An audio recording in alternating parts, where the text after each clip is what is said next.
Hi there, this is Mrs. Wenning coming to you from Homestead High School. If you're watching this today, chances are you need help with your critical analysis essay, and hopefully you've already watched the tutorial on how to create an introductory paragraph, and now you are ready for an amazing body paragraph for your critical analysis essay. So our learning target today is I can write a sophisticated critical analysis body paragraph.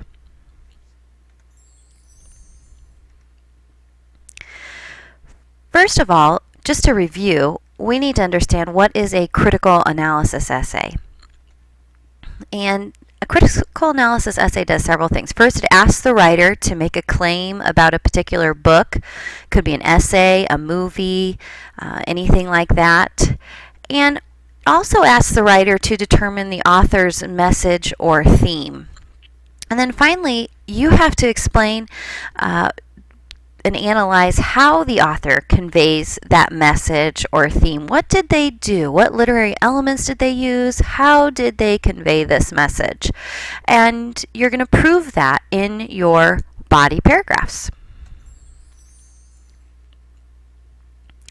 And then there's the second part of that. What makes an essay sophisticated? Because our learning target was I can create a sophisticated critical analysis body paragraph. Well, SAT vocabulary makes this sophisticated.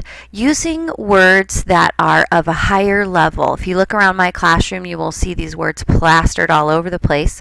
If you're not in my classroom, which you probably won't be when you're writing your essay, you can use your thesaurus on your computer. That means you can hover your mouse, click on the word you want to enhance, and you can scroll down to the thesaurus and click on that, and you'll see other words that might sound more sophisticated or fit better into your sentence.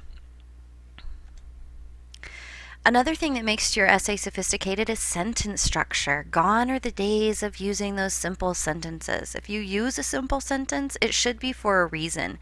It should be to make a point at the end of several compound sentences or complex sentences or compound complex sentences.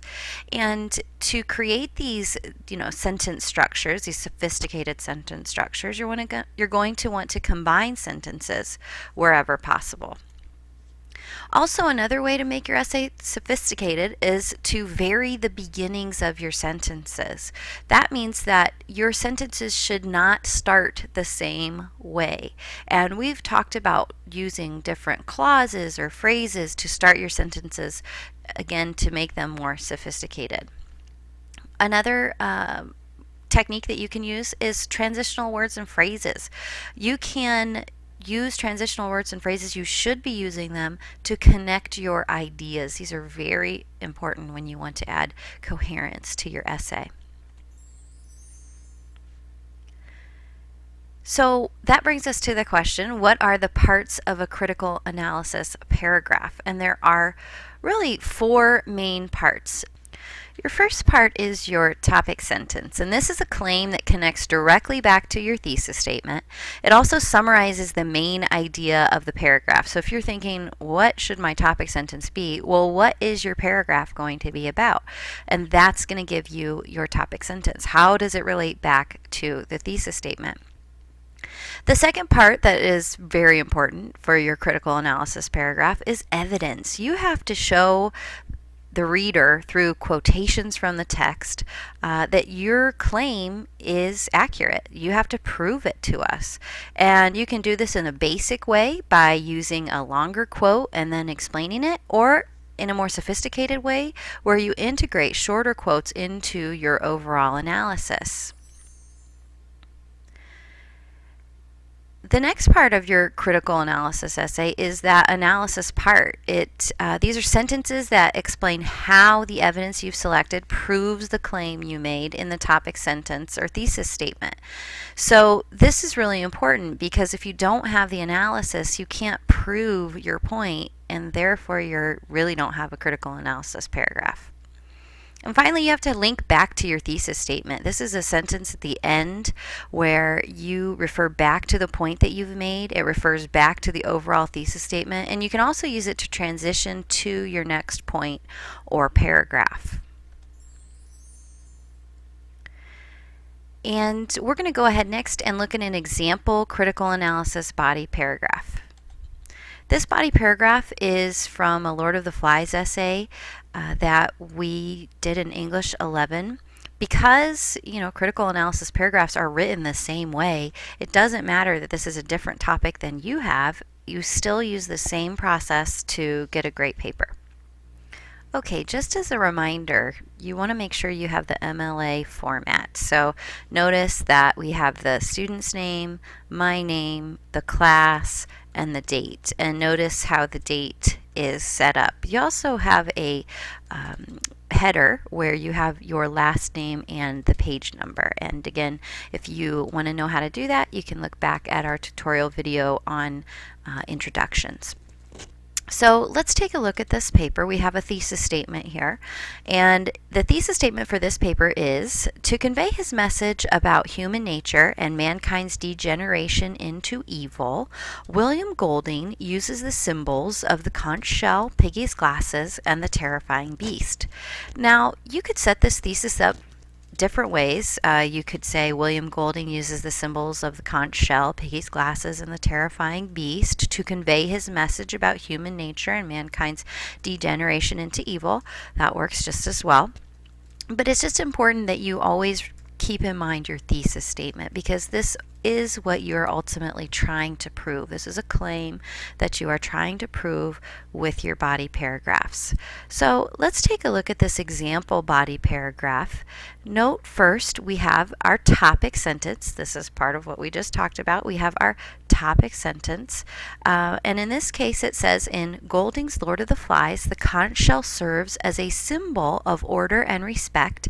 Its destruction is an important example of the boy's degeneration into evil. So if you're paying attention, you can see that this relates back to our thesis statement. Notice that we have the word symbol, which is what our thesis statement was about. We also have the message, and it is that the boys degenerate or break down into evil. They go from good to evil. And so that's our topic sentence. It directly correlates to our thesis statement. Okay, then we go to the next part. It says, throughout the Lord of the Flies, the conch shell symbolizes order because it is used to gather the group of boys for meetings and as a means to take turns sharing ideas with the group, elements necessary in a functioning democratic society. So a couple things I want you to notice about this sentence. It has a more sophisticated sentence structure, so that's important. There are no simple sentences here. And it really just serves to link back to our thesis statement. Again, you have the word symbolizes, and so we're just really setting up our argument. It goes on and gives an example. So these are the evidence that we were talking about. So it says, for example, which is also a transition that you want to use. For example, Ralph establishes the rule, I'll give the conch to the next person to speak. He can hold it when he's speaking. And notice here we have our in-text citation. We have the author's last name and the page number. Now that we have the author's last name there, we don't have to include that again. We can just have just the page number after the quotes. But if you notice, after the quote, we don't just move on to our next point. We have to really explain the quote. So it says, by making sure each person in the group has a voice and others listen to it quietly, this rule maintains order in the group so that all ideas can be shared, valued, and respected. So this just really kind of explains the quote, sort of restates it. And then we have another transitional word, however. It says, however, as the narrative progresses, the conch becomes less and less valued, as can be seen when the power-hungry Jack disregards it, and Ralph reminds him, Jack, you haven't got the conch, let him speak. And that was from page 91. It goes on Because the conch symbolizes order and respect, Jack's growing disregard for it shows his growing disregard for order and for respect, and foreshadows his ultimate disdain for these necessities of civilization. Again, kind of notice we have words like disdain, that's an SAT word. We have symbolizes again. So there are these things that we keep repeating, like symbolizes, and words that we're incorporating to add to the sophistication of the piece. If we keep going, you see another transition. It says, as a result of his thirst for power among the group, Jack's contempt for the conch ultimately leads to its annihilation, which symbolizes the eradication of order and respect from the group of boys that is ultimately replaced by Jack's violent power and brutal control over the group. And so here we have, that's our whole analysis evidence part. You can see again, just to backtrack, we have examples that prove our claim, that in the way of quotes. We explain these examples. We include parenthetical citations. We include transitional words and phrases. All quotes have the proper citation, and we just continue on with those transitional words and phrases. Finally, we have this closing sentence. Remember that the closing sentence should link back to the thesis. And here it restates that Golding uses the symbolism of the conch to convey his message that mankind is innately evil. So let's take a look. It says, as a symbol, the deterioration of the conch shows the degradation from order to chaos and from good to evil that the boys experience, conveying Golding's message of man's quest for power as a result of mankind's inherent evil. So this really, again, links right back to our thesis statement. We talk about symbolism again. We talk about the message of which is man's quest for power. It is this degeneration into evil that we keep talking about, and sets us up. Then we can move on into our next paragraph that if you look back up at the thesis statement, you will see is about Peggy's glasses. So hopefully looking at that will help you to understand how to create a really good sophisticated critical analysis paragraph. You can find a copy of this particular document on the bundle that you found this video on, and feel free to click on that and spend more time studying that. Use this as a model. You can kind of put this side by side with your own document and make sure you have all the parts that you need. So good luck with this. You know, you can come to see me anytime. I can help you with this. If you are still struggling, we can work together and we will get it right. Good luck. Thanks. Bye-bye.